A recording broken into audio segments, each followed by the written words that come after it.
সন্ধ্যার নাস্তায় কি বানাবো এটা ভাবতে ভাবতে হঠাৎ পাস্তার কথা মনে হয়, তো ঝটপট পাস্তা রান্না করে নিই।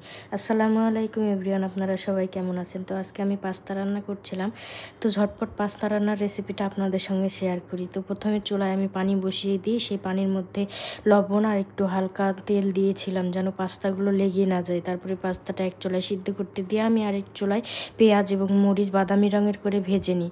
তো এখানে আমি কয়টাই মরিচ দিয়েছি একটু স্পাইসি হওয়ার জন্য। তো পেঁয়াজ আর মরিচটা বাদামি রঙের হয়ে ভাজা হয়ে গেলে তার মধ্যে আমি লবণ, সামান্য একটু হলুদ দিয়ে দিই। হলুদ দেওয়ার পরে তারপরে একটু নেড়ে চেড়ে তার মধ্যে আমি একটা ডিম ভেঙে দিই। তো অল্প একটু রান্না করেছি, সেজন্য আমি একটা ডিম ব্যবহার করেছি এতে। আপনারা যদি একটু বেশি রান্না করেন তো 2টা বা 3টা আপনাদের পরিমাপ মতো আপনারা ডিম ব্যবহার করবেন।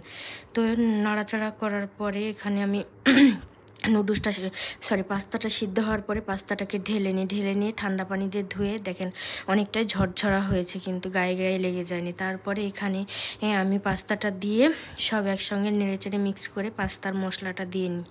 তো আমি এভাবেই ঝটপট করে অল্প কিছু উপকরণ দিয়ে পাস্তাটা রান্না করি, আমাকে এভাবেই খেতে ভালো লাগে। তো আপনারা চাইলে এভাবে রান্না করে খেয়ে দেখতে পারেন। আর এখানে আমি সার্ভ করে নিচ্ছিলাম। তো আমার ভিডিওটা কেমন লাগলো সবাই লাইক কমেন্ট শেয়ার করে পাশে থাকবেন। আল্লাহ হাফেজ।